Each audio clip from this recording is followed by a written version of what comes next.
Nous avons enregistré un nouveau cas de Covid-19 au Gabon, ce qui revient à 7 plutôt, le nombre de cas déclarés au Covid-19 dans notre pays.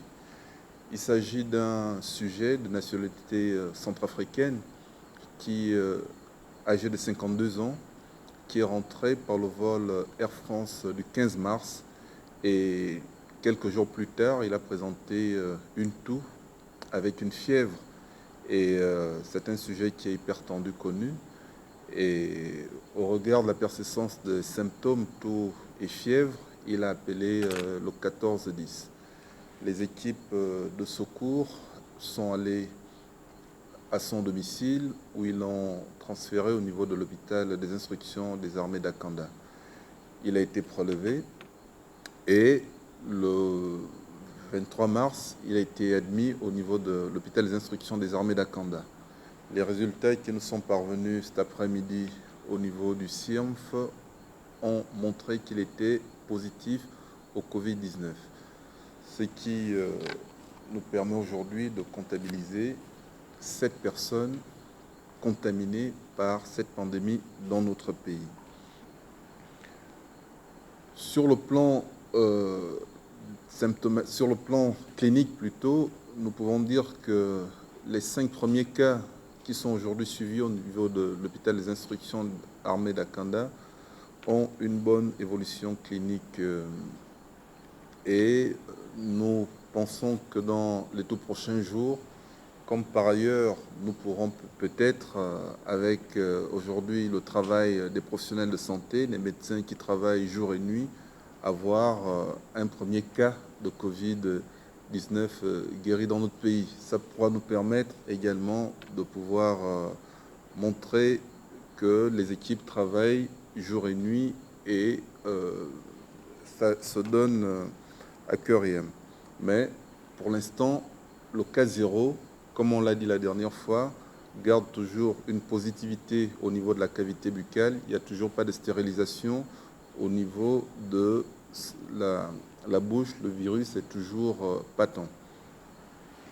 Aujourd'hui, nous avons assisté à la livraison d'une importante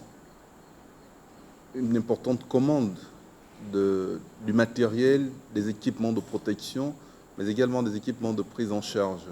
Il s'agit d'un matériel que le président de la République, chef de l'État, avait promis lors de son dernier discours à la nation, et le cargo est arrivé avec une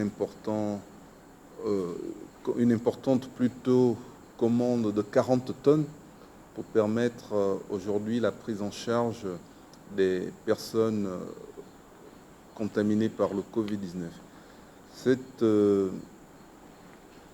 Ces équipements comprennent 200 000 tests de dépistage, ce qui permet, avec 200 000 tests de dépistage, de pouvoir procéder au dépistage d'un maximum de cas contacts et de cas suspects.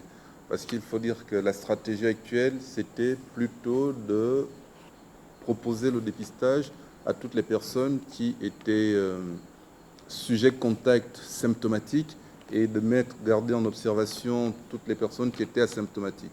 Avec l'évolution des recommandations de l'OMS et l'évolution des experts scientifiques aujourd'hui, les tests de dépistage rapides sont de plus en plus préconisés et avec le premier stock que nous avons reçu de 200 000 tests de dépistage rapides, nous sommes beaucoup plus à l'aise quant au dépistage élargi de toutes les personnes qui seront suspectes ou bien qui présenteront un symptôme en faveur du Covid-19.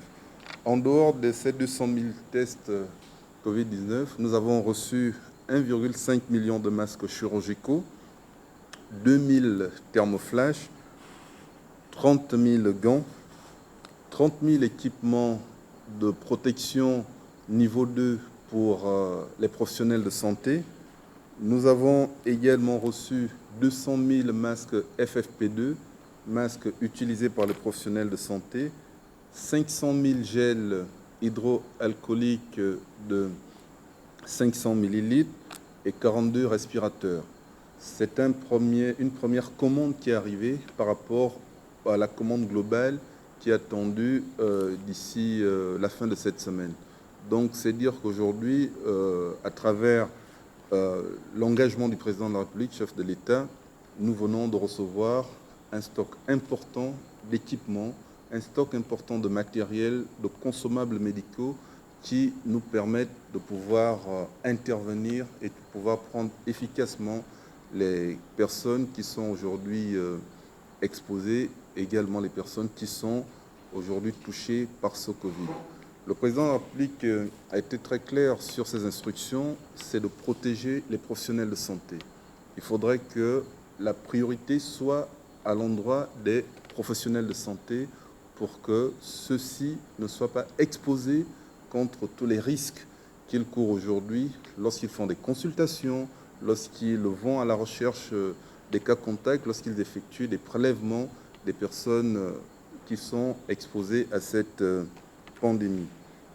Donc, très rapidement, nous allons procéder à une répartition de ces équipements par structure sanitaire et dans toutes les provinces du Gabon afin que le dispositif qui a été mis en place, le dispositif de riposte, soit véritablement renforcé dans toutes les provinces du Gabon, dans toutes les régions sanitaires et dans tous les départements sanitaires. Je vous disais hier que nous devons recevoir le comité scientifique par rapport au protocole thérapeutique sur la position du Gabon vis-à-vis de la chloroquine. Effectivement, les débats se poursuivent. Est-ce qu'il faut adopter la chloroquine? Est-ce qu'il faut ne pas l'adopter? Et la position du comité scientifique est vers l'adoption des 3 protocoles thérapeutiques aujourd'hui qui sont recommandés, c'est-à-dire la chloroquine, l'hydroxychloroquine avec l'azithromycine et l'opinavir et ritonavir. Ça voudrait dire que le comité scientifique est en faveur d'un arsenal thérapeutique élargi parce que forcément tous les patients ne seront pas sensibles à la chloroquine ou bien à l'autre protocole thérapeutique. Donc il recommande que l'arsenal thérapeutique soit élargi et cela nous permettra bien évidemment d'effectuer dans les tout prochains jours des commandes pour la prise en charge des personnes infectées par le Covid.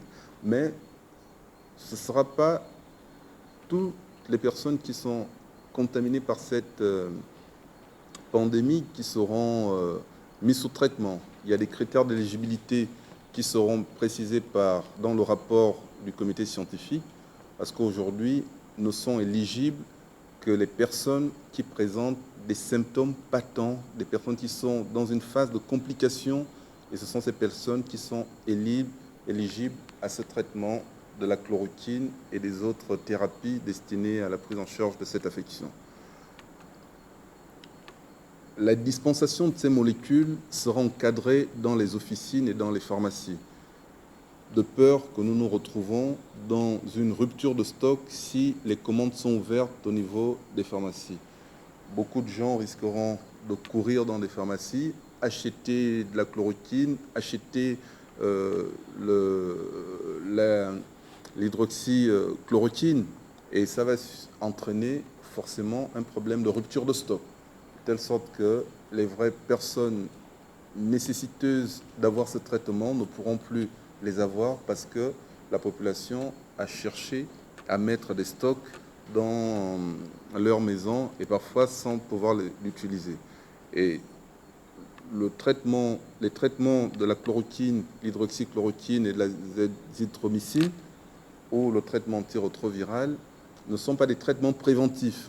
Donc, beaucoup de gens pourront se dire, je préfère boire la chloroquine à titre préventif. Non, la chloroquine, c'est vraiment pour les personnes qui seront infectées par le Covid-19 et qui présenteront des complications pulmonaires, des complications respiratoires.